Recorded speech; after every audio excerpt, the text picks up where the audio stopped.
डाबर के भी नतीजे आते हुए दिख रहे हैं। 492 करोड़ का मुनाफा डाबर ने किया है और जो अनुमान था वो लगभग 470 करोड़। तो फोरकास्ट से बेहतर नतीजे आपको डाबर के आते हुए दिख रहे हैं। स्टॉक प्राइस आपके सामने लगभग 1.3% नीचे 521। फिलहाल तो दिन के न्यूनतम लेवल पर चल ही रहा है। इस पर चार्ट चेक करेंगे थोड़ी देर में, देखते हैं और कौन कौन से अनुमानित नतीजे आपके सामने आते हुए दिख रहे हैं। फिलहाल टॉप लाइन और एबिटा मार्जिन का इंतजार है, लेकिन आपके सामने स्क्रीन पर डाबर हरे निशान में आता हुआ। मानस जायसवाल साहब, चार्ट चेक कीजिए डाबर का।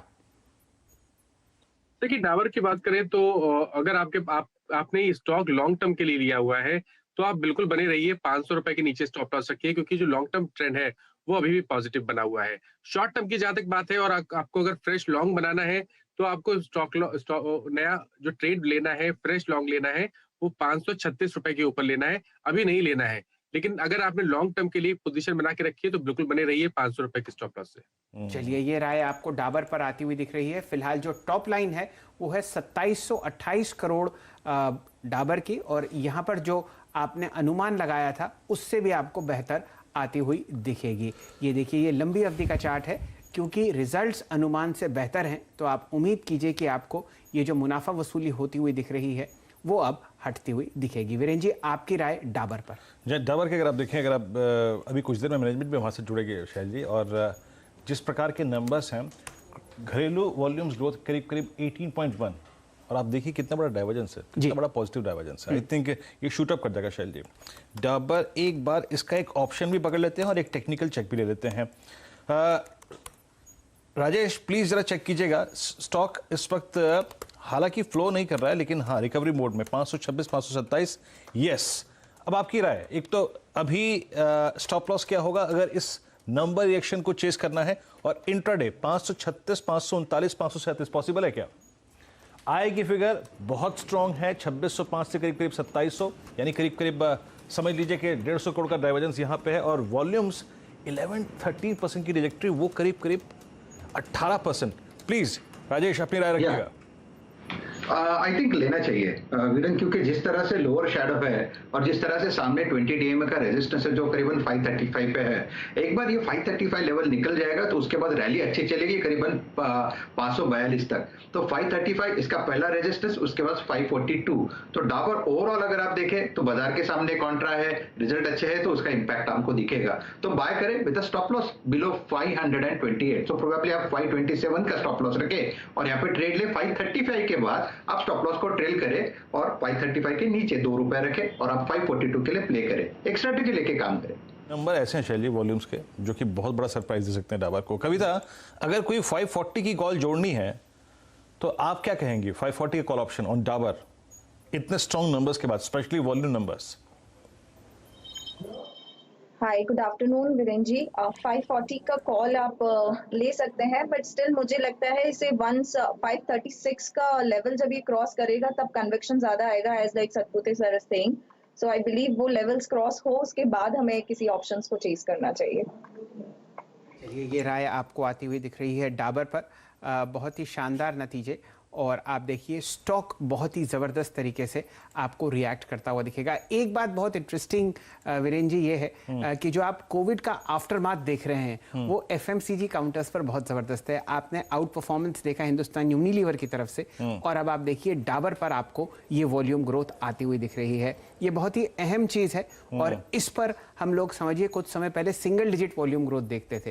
अब आप देखिए जो भी शेल्फ स्पेसेस पर दिखता है वो लोग खरीद के चले जाते हैं। ठंड के माहौल में च्यवनप्राश जो है वो आपको बहुत अच्छी तरीके से बिकता हुआ दिखेगा। मोहित मल्होत्रा साहब जो CEO हैं डाबर इंडिया के, थोड़ी देर में हमारे साथ जुड़ेंगे, लेकिन तब तक आप लुत्फ उठाइए यहाँ के स्टॉक प्राइस का और बहुत ही शानदार तेजी का। वीरेंद्र जी, 532 ऑल्दो मुझे कन्विक्शन है राजेश जी कि ये 536 पार कर जाएगा, क्योंकि ये वॉल्यूम्स के जो नंबर है ना, ये इसको शूट अप कर देगा। मीनवाइल जो हमने बात की थी ना कि 31,000 का कॉल राइटर बैकफुट पे, लोग बैंक निफ्टी डे हाई, दिन के सर्वोच्च स्तरों पे, और वो कॉल राइटर बैकफुट पे, और इस वक्त पूरा का पूरा banking space, SBI, HDFC bank, IndusInd bank, Kotak, सारे के सारे डे हाई की ट्रैजेक्टरी में, SBI भी डे हाई की ट्रैजेक्टरी में। कविता, अब तो बताइए, इनफैक्ट राजेश अब तो बताइए कि ये 540 का कॉल ऑप्शन लें कि नहीं लें? 531 डाबर। ने बिल्कुल लेना चाहिए। मैंने सिर्फ रेजिस्टेंस का जिक्र किया, कन्विक्शन बायस पॉजिटिव ही है, क्योंकि जिस तरह से यहाँ पे रिकवरी है, लोअर शैडो पे कंफर्मेशन मिलता है कि यहाँ पे बाइंग हो रही है। तो मैंने सिर्फ रेजिस्टेंस का जिक्र किया क्योंकि लॉट साइज भी बड़ा है 1250 का, तो आप 4-5 रुपए के लिए भी प्ले होता है। तो रेजिस्टेंस होगा 535 जो 20 DM है, और उसके बाद 540 प्लस 542 तक तो दिखता ही है वीरेन मुझे। ये राय आपको डाबर पर आती हुई दिख रही है। काफी चर्चा हुई इस स्टॉक में, लेकिन वापस ध्यान देते हैं बैंकिंग सेक्टर में। डायरेक्टर साहब, इंट्राडे चार्ट दिखाइए। फिलहाल आप निफ्टी बैंक का दिन का उच्चतम लेवल 622 आपको आता हुआ दिखेगा 32,980 पर। यहां पर देखते हैं कंट्रीब्यूशन प्लेट, कौन कौन से ऐसे स्टॉक्स हैं जहां पर आपको बहुत शानदार तेजी दिख रही है बैंकिंग सेक्टर में, और कौन से ऐसे स्टॉक्स पर सबसे ज्यादा कंट्रीब्यूशन आता हुआ दिखेगा। 12:1 एडवांस डिक्लाइन रेशियो है। कोई भी स्टॉक नहीं है बैंकिंग स्पेस में जो गिर रहा है। सबसे ज्यादा मूवमेंट HDFC बैंक की वजह से, लगभग 260 अंक। ICICI बैंक कंट्रीब्यूट कर रहा है 192। इंडसइंड बैंक, मेरे ख्याल से वीरेन जी सबसे पहले तेजी आज इंडसइंड बैंक नहीं पकड़ी थी, और साथ ही साथ SBI की वजह से आप समझिए कि 44 अंक आपको जुड़ते हुए दिख रहे हैं। चलिए, ये सब आपके सामने बहुत बेहतरीन तरीके से आता हुआ दिख रहा है। चलिए सुमित से बात कर लें एक बार अब। जी बिल्कुल। सुमित हमारे साथ मौजूद हैं, और जिस स्टॉक के सौजन्य से ये तेजी आई है बैंकिंग स्पेस और ICICI बैंक के नंबर्स पर बातचीत करने के लिए सुमित हमारे साथ मौजूद हैं। और सुमित से हम आज ICICI बैंक और टेक महिंद्रा के नंबर से बातचीत करेंगे। सुमित, पहले आते हैं ICICI बैंक, कैसी एक्सपेक्टेशन है यहाँ पे? देखिए, one of the best expectation जो है बैंकिंग स्पेस में वो ICICI बैंक से की जा रही है। चाहे साल दर साल हो या तिमाही दर तिमाही हो, कंपनी के जो बैंक के नंबर्स हैं वो अच्छे रहेंगे। अनुमान है कि करीब करीब 8,545 करोड़ से बढ़कर 9,505 करोड़ NI आ सकता है इस तिमाही के अंदर, और मुनाफा रफली 3% बढ़ने का अनुमान है। 42,070 करोड़ रुपए के आसपास ये आंकड़ा होगा, लेकिन ये सीक्वेंशियली भी करीब करीब 1% बढ़ने का अनुमान लगाया जा रहा है। 2-3 चीजें हैं। NIM स्टेबल रहेंगे, करीब 3.57% के आसपास इस तिमाही में NIM स्टेबल रहने का अनुमान है। कुछ ब्रोकरेज हाउसेस मान रहे हैं कि करीब करीब 5,000 करोड़ रुपए के आसपास के स्लिपेजेस इस तिमाही के अंदर आते हुए दिखाई पड़ सकते हैं।